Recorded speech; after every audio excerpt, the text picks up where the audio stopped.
Yeah, it's like a lie that I feed myself to make me feel comfortable, when in reality, You can feed yourself so many other lies to make yourself more comfortable. so you can take a look at that to see how much we are earning right now. Aaron's exposing me. Did I agree to it? No, you did not, but too bad. Transparency. Stability and certainty in itself is a lie. Life will never ever allow you to be 100% certain, 100% anything. It's a lie. There are so many people in the world that they have to make other people feel small to make themselves feel good, right? Yeah, but you won't do that to your partner, right? Well, did you feel like this wasn't the case? With what you just told me. I'm butchering the quote, but it basically is something like, if you give someone the right to feed you, you also give them the right to starve. Hi friends! Welcome back to our series where Aaron and I enjoy snacks and dive into unscripted, casual conversations about topics that we are passionate about. Things like personal finance, investing, entrepreneurship, trading, and more recently, AI. Join us for a blend of light-hearted conversations and deep dives into the things that fascinate us, ranging from the philosophical to the technical and sometimes even comical. Think of this series as us inviting you guys to our home to come hang out with us. So grab a snack, sit down, and let's get started! Whoa, that was very violent. And today is a little bit different. We have Chuggy with us. No, it's not sponsored, but if you guys would like to sponsor us, please do. Free Chuggy! Alright, so today we are going to be talking about how we manage income that is inconsistent as content creators, freelancers, entrepreneurs. So those of you guys who are in the same boat as us, we'd love to tell you guys about our strategies, our difficulties, our problems. And for those of you guys who are fortunate or unfortunate, I don't know, enough to have a full-time job, I guess you guys might find this interesting because it's something that you guys don't deal with all the time. So let's start with some maybe personal experience and mindset. So we've been doing this for about 3.5 years and Aaron has not known anything but having a variable income. So that's going to be an interesting perspective. So this is Aaron's first experience with, his only experience with income. Yeah, it's never been stable. Life has never been stable, And but Aaron- I crave and a Aaron- stable life. But that seems to be eluding me because life and my sister is just not helping me live that life. Nothing to do with me, man. You chose toxicity for...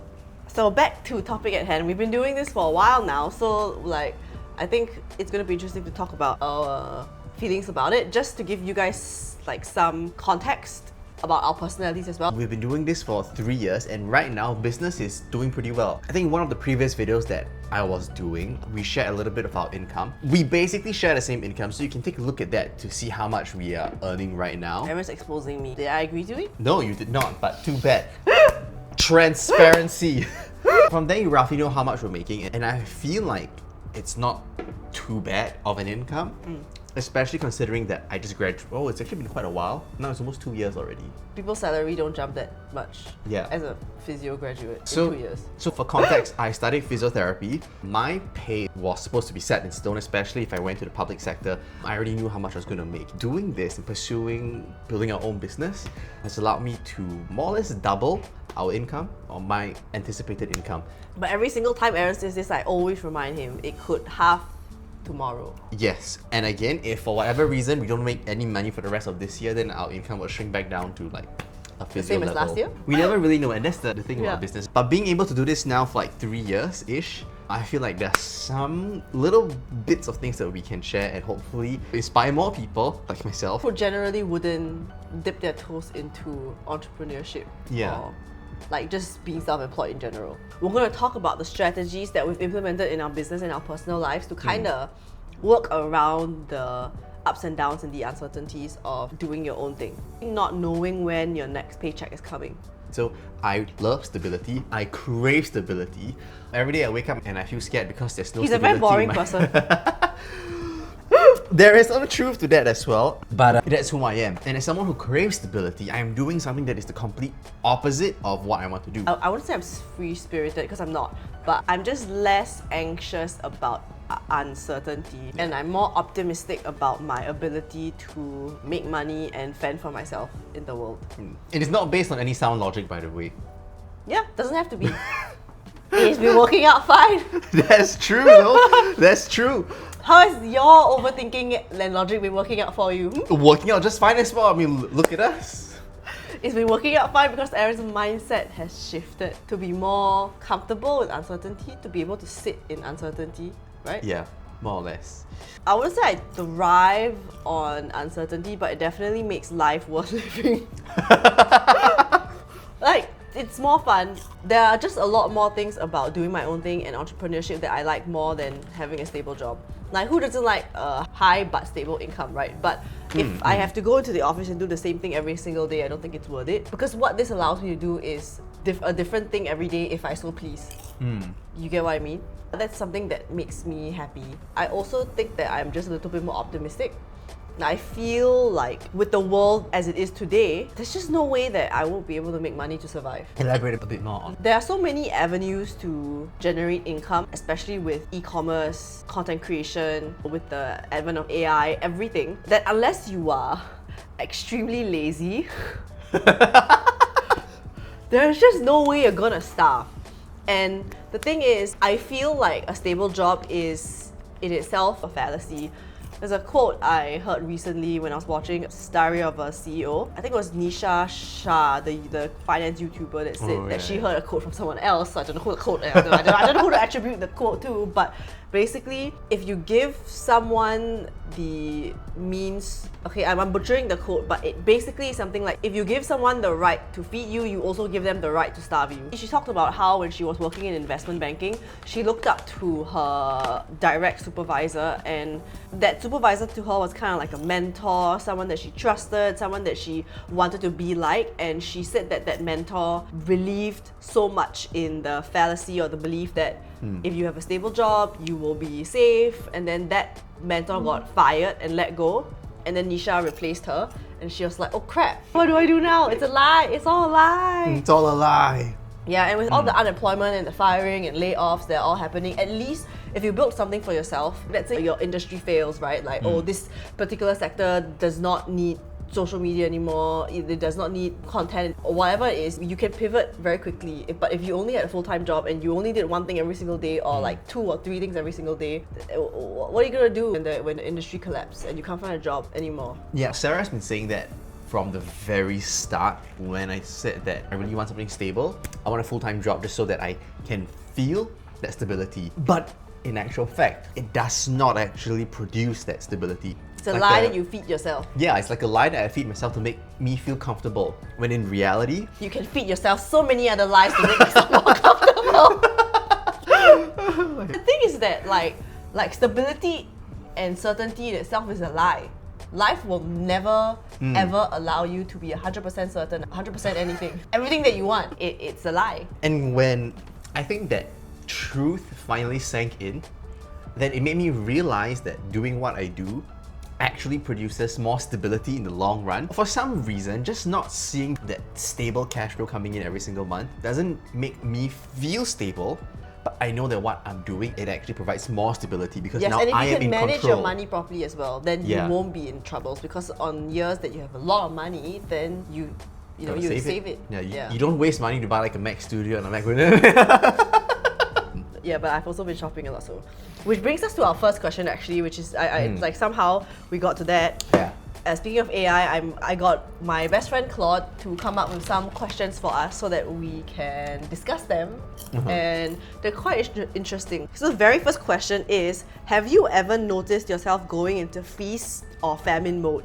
Either hoarding money obsessively or recklessly spending after a good month, and what triggers that response for you? I feel like I'm perpetually on a famine mode, so I always try to like save money and hoard money. I think that comes from that part of me that wants the stability. But what would trigger me to go into like feast mode? I spent a lot of money right after I broke up from a 5.5-year relationship. Yeah, after that I spent a lot of money. I spent almost more than I budgeted for the entire month and more. That's not very good. But that's not really spending recklessly, right? I feel like you never really go into like feast mode. Your feast mode is like people's normal mode. Yeah, from like speaking to other people that I know, like some of my friends, your feast mode is like their normal mode. They're always feasting. But they have stable income. So I think that's the difference, right? Stable income doesn't mean stability. I think that was the thing that clicked in my head. Even though I don't have a stable income, my life becomes more predictable and actually more stable, and I have more control over my life. I have control over his life because actually all the money is in my bank account. I don't think he has access to the business bank account. Not because I never gave it to him, but because he never bothered setting up his password. Wait, I can access it? Yeah, but you never set up your password. It's been like 2 years. How do I set up my password? I don't know now. It's too late. I am not going to look for it or do any admin work for you. You are a director of the company. You can call OCBC Business and tell them your name and go and download the ACRA from using your Corp Sync Pass or whatever and do it yourself. I'm not doing it. I feel like I am usually in Feasting mode? yeah, but it's not like really feast mode, but I feel like my spending has just slowly been creeping up as my lifestyle has changed, I think. Yeah, I think it's mostly due to like the friends that I hang out with and things like that. Like if we all start earning a little bit more together as we get older, then we all kind of start spending a little bit more. Like for example, like as I'm getting older and I want to do more anti-aging stuff like lasers and HIFU and things like that, those are super expensive, and because my friends go to really good doctors and I only trust the doctors that they have done stuff with, I go to the same doctors, so thereby pay the same amount of money. I actually do feel that as well, because now all my friends are all Earning. working as well. Yeah. So like, They can spend more. yeah, there is adult money now. And Yeah. so like in the past we would be really, really conservative. Like we would think of places where we can only spend like okay, but this was like 5 years ago, right? It's like $5 to $6 for a meal. Like, so things have gone up a lot. So in the past we would be aiming to spend like $6 to $10 max, but right now when we go out to eat, we're like 15 to 20. Yeah. It's like that feels reasonable to us right now. And then we'll go to like fancy ice cream places to eat afterwards as well. Which in the past we would. I had one friend who talked about, we went out on a date and like this guy that she's seeing, and she's like, oh, it's a very affordable meal. It was only $80. And I was like, one day I'll be able to say $80 is an affordable meal. Right now for me, an affordable meal would be, say $10. That's like affordable. Yeah. Price from McDonald's. But still, there's this very good sci-fi at Siglap, $5. And I still go there very often. Yeah. It's so good. Because for us, as we talked about many times, it's about like finding what's important to you and then spending on that and cutting mercilessly on everything else. So I think for the both of us, food honestly isn't that important, especially now that Aaron is broken up. I think back then you guys would still try to go on like dates and stuff to like eat nice food. After my previous breakup as well, like I was dating a foodie before that. I spent so much money on food because of dates, but I realized that it's actually not that important to me. Would I rather buy the sweater or eat a $50 meal? I would rather buy the sweater. It brings me more joy. Every single time I put it on, I feel happier than me eating that $50 fleeting meal. So it's about priorities. So would Evan rather eat 100 omakase or buy a $10,000 laptop? He would rather buy a $10,000 laptop, not that he has. Yes, not that I have spent money on that. But I just downgraded from my MacBook Pro to a MacBook Air. So after buying a Mac Studio. But it's kind of like figuring out what is important to us, right? So that is something that is not very important to us. I'm willing to spend on the social aspect, which Aaron is too, I think, from our previous conversations. with friends, I'm always willing to spend. But not too much. I will put a cap on it. My friends are not that expensive. My friends are fine too. It's just like only birthdays and stuff will splurge, otherwise it's fine. If they want to eat expensive stuff all the time, which none of my friends really do, I would probably put a cap on it. Yeah. But it also just so happens that a lot of my friends like staying home and like just hanging out at their place now. As we're getting older and they're all getting their own place. So That's what I like to do it's as also well. easy. Depends on the friend. If I'm hanging out with an introvert, then I prefer to be at their house. Because they last longer that way. If I'm with an extrovert, I prefer going out because I prefer going out. How do you separate your identity and self-worth from monthly revenue numbers, especially during slow periods? I have no problem with that. Was there anyone that made you feel bad about not earning enough? Did anyone ever made you question your self-worth, Aaron? Yeah, sometimes the people closest in your life that is not family yet can do that to you. Yeah. Okay, there was a period of time where like that money aspect did like affect self-worth. I think not so much of like my self-identity, but like a little bit of worth came from it. So my idea was, if business is not going to earn me more money than being a physio, working in the public sector, then why am I wasting time building a business? I'll just go and be a physio. I'll be making a decent amount of money. I do like being a physio. Yeah, so I felt like there was a huge component where money was very important for me, or like the amount of income that I could make. If I couldn't earn more than I was as a physio, then there's no point in running a business. Because for me, Maslow's hierarchy of needs, right? So I need to earn enough money to feed myself, buy a house, and get the essentials that I need. Then I can think about freedom and all that. So if I can't earn more than a physio, I'm going to be a physio and earn that base salary. He struggled with that for a bit because he had to make a decision about whether forego his physio degree. It's not really forego, but it will be very hard for him to get back into the industry after a set amount of time. Yeah. He chose you guys.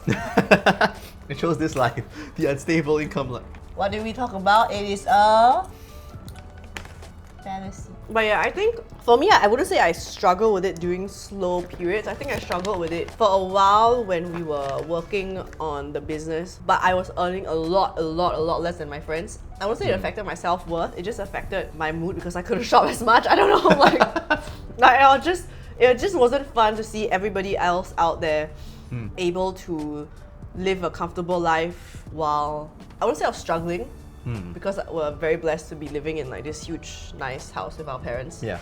But it does affect you in a certain way when your friends can spend more and you can't. I wouldn't say it's like my self-worth. I think a good thing about both of us is that money, that's not where our self-worth comes from. Oh, it's an interesting question. How do you deal with the pressure to appear successful on social media when you might be having a rough month financially? You don't. What do you mean? You don't have a rough month or you don't appear on social media? Don't appear on social. I mean, because if our self-worth doesn't come from... Oh no, I think just about posting content. I feel like in general it doesn't affect us, right? Yeah. Because if we're having a bad month, that's content. If we're having a good month, that's content. I feel like it's fine, like it's important to share those parts about our lives as well. And so people can see that life doesn't always go up. There's its ups and it's down sometimes, and it's important to share that as well. And I guess like you said earlier, this really ties into kind of like our self-identity. Where, because our self-worth is not tied to the money that we're making, it makes it a lot easier for us to say in public, I have no money. I think it's also the people you surround yourself with. Our friends don't judge us for having this job. They don't judge us for having money or no money. When we say business is doing bad, business is doing well, no one cares. Like, they're still our friends regardless. No one judges us, no one cares. I was just watching this episode on Diary of the CEO of like, where he's interviewing Alex Hormozy, Daniel Priestley, and Cody Sanchez, like a debate thing. All three of them. And Stephen Bartlett was asking them about how they had friends who made fun of them when they started content. I think he was asking, did you guys like get any backlash for starting content? Did people judge you? And all of them were like, yes. And I was like, oh, I'm so blessed to have like, no one said anything bad, no one discouraged me, everybody encourages me, no one laughed at me, at least not to my face. And if you laugh behind my back, I don't really care. Wouldn't know, don't care, it doesn't affect me. Okay, there was one person in my life that discouraged me. Oh yeah, I forgot. Oh yeah, yes. Oh, that's really not why I brought it up, but... There's just this one person in my life that... There was. There was one person in my life, the person who should be closest to me, who wasn't encouraging. The people you surround yourself with makes a huge difference, because for me, first, I never had to deal with that. So maybe that's why our mindset is also very different, but I can see that in the last 2 months, Aaron has been more and more like chill. Maybe sometimes he'll even joke, I don't want to do this anymore, I don't want to do art, who cares about money?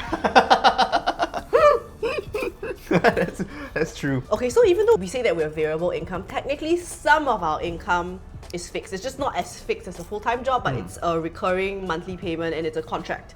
So we have a white label content agency where we basically help brands to create content organically on their profile. So it's not sponsored videos that are posted on our platform. They are videos that are posted on their platform and to help them to grow organically, right? So that's how we basically structure our personal finances as well to deal with this uncertainty. Everything that we earn from the Weeblings, whether it be speaking engagements, sponsored videos, for now digital products, even though it's a very small portion of our income right now, all affiliate links, things like that, they all go into our savings / investments / training fund. And that way, if let's say we lose a client, we still have like a big chunk of money to fall on. And right now, Aaron is trying to help us invest our money as interest rates are dropping and we can no longer leave it in money market funds. Yeah. When you guys are watching this, it might be even lower, but right now it's like 1%, 1.5? Yeah. The Singapore one is really bad, but the US dollar one is pretty good. But Jerome Powell may...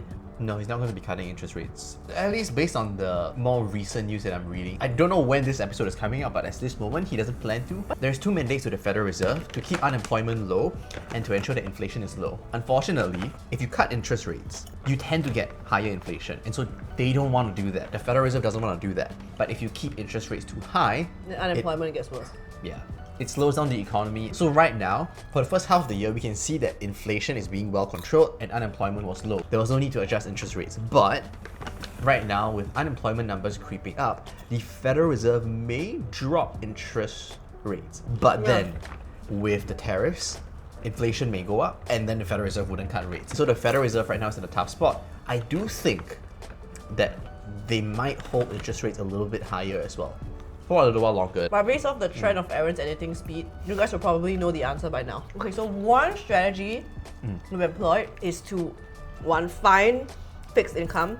And yes, to be very frank and honest with you guys, those agency work is always more work for less money compared to the social media jobs that we get, just because we are leveraging our following and the videos that we posted 3 years ago in order to get paid this amount. But for agency client, it's the grunt work that goes in that we are getting paid for, not the work that we've done before. That takes up quite a lot of our time, but it is worth it so that we have a semblance of stability and also multiple streams of income. Yeah. See, you'll never be jobless because you can always just find clients even if our channel gets banned. And our personal strategy when it comes to that is also to just spend the fixed amount and not spend the very variable amount and save most of the variable amount. This year we had a little bit more fixed income. We stopped one contract recently. It was also a little bit too much work for Aaron. He couldn't handle it and juggle everything.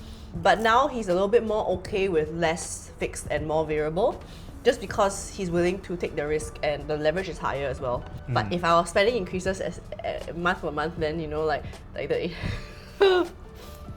that's a problem for another day. See, every day is a new problem, which is fun. Every day's a problem with her. How do you decide between doubling down on what's working versus diversifying into new income streams? So we were just talking about this. Let's hear your thoughts on it. My nature is to double down on what's working and just keep going at it and try to extract as much as we can from that one particular source. But I think it's also what investing taught me. If you don't take risk, you don't grow. So taking calculated risk is very important. Instead of doubling down and trying to squeeze as much value as we can get, because that takes a lot of effort, right? It's an 80-20 rule. Right now, we've already put in like 20% effort to get 80% of all the value that we can get. Do I want to double down and squeeze out that remaining 20%, even though that's gonna take like 80% more work? Or do you find something else? You take the risk. You put in 20% of the effort and see whether you can get 80% of that return. And I think investing has taught me to learn how to gauge that risk to reward, and that's exactly what we're doing right now. And also, like, investing taught you diversifying your income, right? So this technically is income diversification. Sort of, yeah. Because and there's more stability with that as well. So if you watch the previous video where we talked about our income, you will see that our income is very well diversified into 3 different areas right now. And we want to keep it that way. Whenever one of it goes up a little higher, then we'll try to squeeze out a little bit more from the other ones, just so that we're able to maintain that equilibrium. What I've seen online is just doubling down into one particular source of income. They may have 10 sources of income, but like 90% of it comes from one. And then it's like 1%, 1%, 1%. And I feel like that just isn't a very good diversification. it's just a clickbait. Our 3 main sources of income is in-person engagements, agency work, and sponsorships. We try our best not to allow one of it to completely eclipse the other. So there's not one like 30% and then 15%.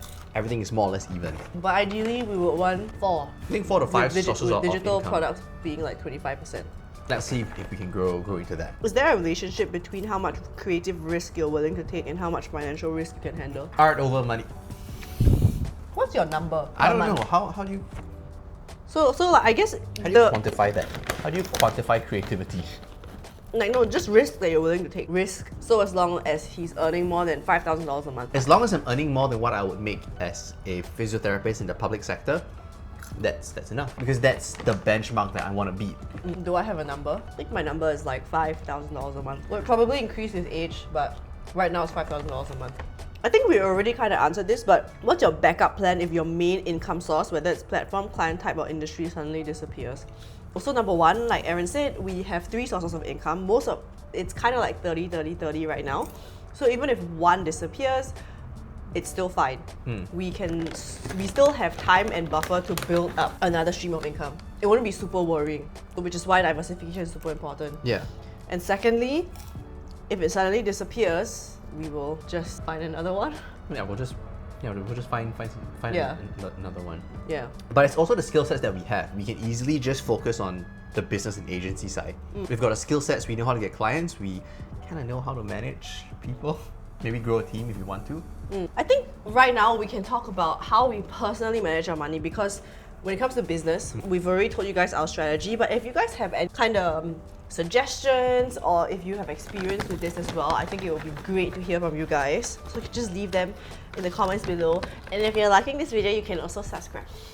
I'm trying to learn how to be a YouTuber, okay?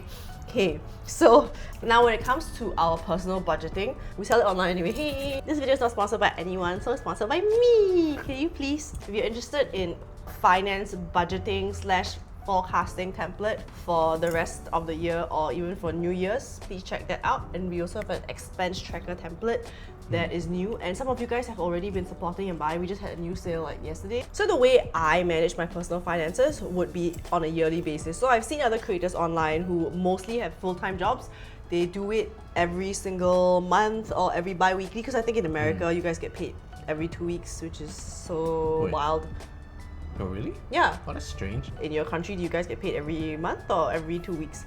Or do you not get paid at all? So what I currently do is at the beginning of the year, I kind of forecast my earnings based off my earnings from last year. Like if we earned 60K, for example, I would use that as my benchmark. Even though in the last 3 years, our income has definitely increased every single year, I will still take last year's income and budget based off that for a conservative number. And everything extra that's good that we earn from this year will then be put into my next year's budget. So that just makes me feel safe, and then I plan everything around that number, and everything extra is just bonus. And I bucket for sinking funds, variable monthly expenses, and fixed monthly expenses. Those are the 3 expenses I budget for every single month. Same here, but I haven't done like taking last year's income to budget for this year. Although that does make a lot of sense. That may be something that I want to do as well, because I find that if you budget based off last year, you will never technically overspend. I think it's better for you too. Right now, we're currently earning enough such that you can spend how much we earn this year and not be greedy and spend more. That will also mentally allow you to have more creative freedom, I think. Yeah. Because you're like, oh, I already budgeted the whole year for this amount of money, and if I reach this, then... So every year we actually set a yearly goal. We kind of let ourselves, or we don't let ourselves, but we just, I guess, inevitably relax after we hit it. And we've already hit this year's goal. We hit this year's goal in like July, I think, officially. Yeah. So now life is pretty good. Yeah, life's pretty good. That's why we can focus on art. Oh, I just want to say that the funny thing about the difference between Aaron and I actually is like when things are going badly, I'm very chill. When things are going well, then I get worried because I'm like, when's the other shoe going to drop? So right now, actually, I feel like I think I am more worried about my life than Aaron. So strange, right? Like normally when things go bad, then you get worried about it, but for some reason it's like when things are going good, then you're worried about it. But when things are bad, you already know that things are bad, so you just deal with the problem at hand. But when things are going good, when things are going good, then you don't know when it's gonna stop being good, and then you're worried about when the next time you're gonna feel bad. Worrying about feeling bad is worse than feeling bad. Scientifically, I mean, which is why I guess it's a different form of anxiety, but scientifically it shows that the amount of pain you feel when you are worried about pain is worse than the pain you actually feel when you go through something. Yeah. They say when you are scared of the pain, it actually is more painful than when you actually feel the pain itself. That's crazy. Box breathing. Should variable income earners have different types of emergency fund for different emergencies, or is one big emergency fund enough? So Aaron is currently building his emergency fund. And if you watched our previous videos, I have been nagging at him to build an emergency fund for the longest time. And I've always been saying my emergency fund is, Sarah, can you help me? But I think when it comes to emergency funds, right, whether you have multiple or whether you have one, it's just, I don't know, maybe it's just a psychological trick, but I just feel like you should have a bigger emergency fund. Whether you want to split it into different categories, it's up to you. But when there's an emergency, you're just going to use the cash, right? It doesn't really matter whether you segregate it for health or for a car, or not car, like car repair, and then health emergency. If you have a health emergency, you will still clear all your cash. So I don't think the label is that important, but I think it's definitely important to have a bigger emergency fund. Like psychologically, you are more calm and you can make better business decisions when you feel safer as well. Because it's very difficult for you to take risk if you already feel on edge. Yeah, for most people, I guess. If I were to ever segregate my emergency funds into different buckets, it wouldn't be buckets for different expenditure, it would be different levels of liquidity. Okay, that's very interesting. Talk a little bit more about that. So For me, if my emergency fund is going to be so big, maybe I would have 3 to 6 months as the regular emergency fund in cash, and then maybe if I want to, because there's like a guy I saw online who's talking about his emergency fund and it's like a year, perhaps I'll put the next 6 months into something with higher liquidity but not in a cash account. Maybe it could be like a money market fund, which if you need the cash immediately, it will still take like 3 days to come out, right? Yeah. But with interest rates decreasing, the opportunities out there for high liquidity, low risk, and high rates may not be there anymore. I would probably still be able to put my money into a USD money market fund and still earn like 4%. So I'll be okay with that. But if interest rates drop like crazy and this isn't an option anymore, then everything else will go back to my bank. I wouldn't cross go putting it into the stock market or putting it in bonds and things like that. Yeah, I think that makes a lot of sense because I think a lot of people, if they have a large amount of emergency funds and it's just sitting there doing nothing, then the money is still kind of wasted. It depends on how big your emergency fund is, but if you put your emergency fund in something like money market funds for the past few years, that could be like a few thousands of dollars at the end of the year. It's just free money, but it's not truly emergency fund if you cannot get it out fast. So I think like segregating it into different pools of liquidity actually makes a lot of sense. Correct. So I think, just thinking about the emergency situations, I would say 3 to 6 months would be enough for immediate cash. And then, 3 to 7 days to me is liquid enough. Risk of capital depreciation is also a no. Oh, one more. What is it like trying to get approved for mortgage or car loan when your income looks like a roller coaster to traditional lenders? I think that is something that you're going to have to experience and deal with soon. Oh, yeah, for sure. Yeah. So I think that is probably the biggest downside. I would say it's the biggest downside to not having a traditional 9 to 5 stable income, because you need to earn a lot more cash, save up a lot more cash in order to buy the same house. Then your loan is less and your interest at the end of the loan is also less. But at the end of the day, in Singapore, I think it's a 30% extra down payment you need for a house, right? More like if you're earning $10,000 a month, they will just take 30% off from that and be like, okay, you're earning $7,000 a month and we'll use that for your loan. Right. So it is a 30% haircut. Right. A 30% haircut of your salary to determine how much loan you can get. Yeah, so that was a struggle I had to face when I was trying to get a loan. And it wasn't as bad for me because I was helping my parents with work and I was getting a full-time salary from my dad's company, one. And secondly, it was just luck that I got my house the year that we incorporated. So I kept explaining to the bank like, hey, I just started my own business. I have already incorporated. These are my bank transactions. This is how much we're actually earning, but we don't have the tax document to prove it yet. So every year we get a tax document from the government, and that's what banks usually use to track your income, especially for someone who's self-employed. But because I didn't have that slip yet, I could just show them my bank statements, and it was much easier in that way. Yeah. Right. Yeah. It was very stressful and it was very troublesome, but I managed to get it done. But I think with Aaron now, that will be something you need to plan in advance for and save up cash. I was trying to plan in advance for something like that. Yeah, but that was different because it was a 2-person. Okay, right. Also in Singapore, it also depends if you are buying it with someone else. If it's not just under your own name, then I think it's easier. Because mine was just under my name, so it was a little bit difficult. But in Singapore, if it's a couple, usually it wouldn't be that much of an issue, because even if both people have variable income, it will still be 2 person's income. Yeah, it's not so difficult. Well, on to the last portion of the video, which is social and relationship dynamics. So I didn't ask Claude to include this in, by the way. He just thought that it would be a good idea to talk about it, which I find super hilarious, so I'm forcing Aaron to talk about it anyway. If you have a partner with a stable job, how do you handle money conversations and planning together? So Aaron is single right now, but he used to have a partner with a stable job, and let's look at his experience. Just so you guys know why I'm not speaking, my partner doesn't have a stable job. He's also an entrepreneur, so it's been easy for me. No issues there. Don't have to have conversations about this because he's more risk tolerant than even I am. No. Oh wait, before we start, right? How about you tell us how you used to handle it, what you learned from it, and how you will handle it moving forward, so everybody else can have a learning lesson from your experience. To be fair, my ex-partner and I never really had these kind of conversations. We just don't talk much about important things, which actually made it more difficult for me. Which led to the downfall of the relationship, I'm guessing, right? Yeah. Being able to communicate is like the foundation of a relationship, but we're not able to communicate very well. And that includes for money-related things as well, which is why I always had that fear that she was unsupportive, but she didn't want to vocalize it, right? Right. Because there's no communication. So I can't even ask like, how well do you really support me and stuff like that. There was no in-depth conversation about money. So what did you learn from that? How will you change it? Don't find a partner like that. Yes, that's step one, but the thing is that we know what you didn't want, but how are you going to change it going forward? Because the thing is that communication is two-way, right? Yeah. And like if you guys were together for so long, you were able to manage without it until a certain point. So how would you set yourself up for success in the future when it comes to navigating things like that? Like, would you talk about it on the first date? To be honest, I think just being able to communicate like where I'm at.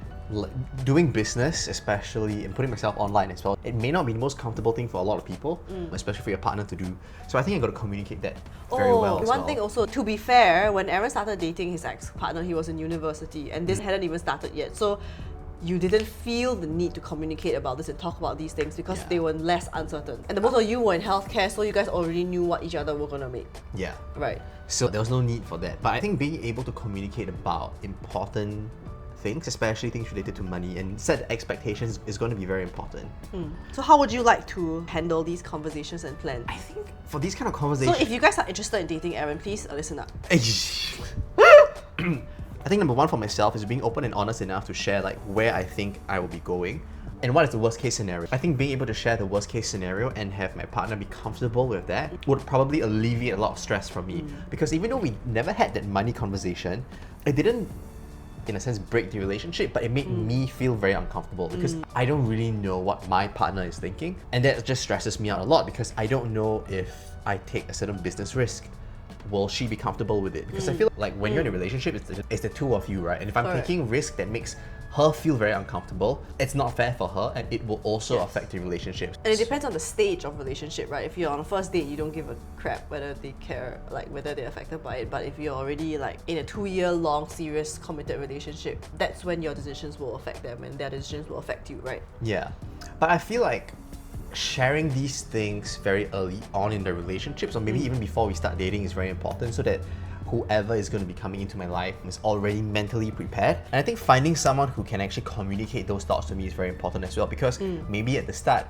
it's fine, but let's say we start dating 1 or 2 years later, actually that feels very uncomfortable for her. She needs to be able to vocalize that to me so that we can find a decent workaround and compromise. I think what drove me nuts, the fact that I don't even know, was she comfortable or was she not comfortable, right? I think being able to communicate where you are is very important, and that's something that I hope that I can look for in someone. What happened to your relationship when your partner would out-earn you during slow months, and what happens when you out-earn them during good months? Wow, okay, so for my relationship, at the start, I basically earned less. When we Nothing. first started the business, we were barely making $3,000 a month, Yep. right at the start. I still remember one conversation that we had where it made me feel like she was very disapproving of it, or disapproving of doing this business. The funny thing is that if I didn't do this business, I'll be doing physio, which I'll be earning even less. Do you feel like you were treated the same regardless of your pay, or do you think that you were treated differently as your pay would decrease or increase, either one? Was Okay, there a difference? Not exactly, but here's the weird thing, right? When your partner makes more money, would you be happy for your partner? Yes. I never felt that, right? Right. I never felt that my ex-partner was happy that I was making more money. Whenever I would share like the good news, it always came off very like this, oh, good job, moving on. And when I get very intense about how happy I am for striking the deal, or so like 5 figures deal and everything, it was very dull. Like my excitement was just like, was not reciprocated.